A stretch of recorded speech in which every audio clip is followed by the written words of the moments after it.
PSLV C60 ராக்கெட்டில் ஒரு தாவர ஆய்வு கூடம் ஒன்றை அனுப்பியிருந்தார்கள்.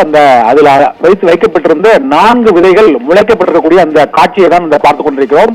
அந்த ஆர்பிட்டல் மாடியூலில் 4 தட்டை பயிருக்கான விதைகள் முளைத்து துளிர்விடக்கூடிய அந்த காட்சியை தான் இப்போது இஸ்ரோ வெளியிட்டிருக்கிறது. அதிகாரப்பூர்வமாக விண்வெளியில் உணவு தானியங்களை விளைவிப்பதற்கான முயற்சியில் இது முக்கியமான ஒரு மைல்கல் வெற்றி என்று இஸ்ரோ அறிவித்திருக்கிறது. PSLV C60 ராக்கெட்டில் அனுப்பப்பட்ட அந்த மாடியூலில் 4 விதைகள், 4 கவுபி என்று அழைக்கக்கூடிய அந்த தட்டைப்பயிரின் விதைகள் முளைத்து வெளியே வரக்கூடிய அந்த காட்சிகளை தான் இப்போது நாம் பார்த்துக் கொண்டிருக்கிறோம்.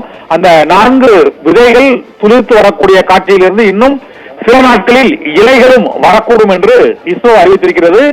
4 நாட்களில் விண்வெளிக்கு சென்ற அந்த 4 நாட்களில் இந்த தட்டைப்பயிறு விதைகள், கவுப்பி என்று அழைக்கக்கூடிய அந்த தட்டைப்பயிறு விதைகளிலிருந்து அந்த செடிகள் வளர்வதற்கான அந்த துளிர்விடும் காட்சி, விதைகள் முளைக்கும் காட்சி, விண்வெளி சூழலில் அந்த காட்சி தற்போது படம் பிடித்து இஸ்ரோவால் வெளியிடப்பட்டிருக்கிறது.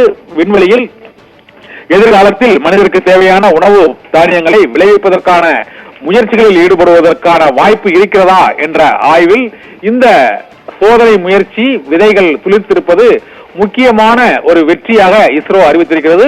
PSLV C60 ராக்கெட் மூலமாக அனுப்பப்பட்ட மாடியூலில் உள்ள இந்த விதையில் இருந்துதான் இந்த விதை துளிர்த்து அங்கு முளைக்கும் அந்த காட்சியை தான் இப்போது பார்க்கிறோம். அந்த 4 விதைகளும் விண்வெளி சூழலிலேயே முளைத்திருக்கிறது. இது இன்னும் சில நாட்களில் அதிலிருந்து இலைகளும் துளிர்க்கும் என்று இஸ்ரோ விண்வெளி ஆய்வு மையம் அறிவித்திருக்கிறது. இதனால் விண்வெளியில் உணவு தானியங்களை பயிர்விக்க முடியுமா என்பதற்கான ஆய்வில் இந்த சோதனை முயற்சியில் வெளியாகியுள்ள இந்த புதிய துளிர்ப்பு என்பது விண்வெளி ஆராய்ச்சியிலும் ஒரு முக்கியமான ஒரு முளைப்பாக கருதப்படுகிறது.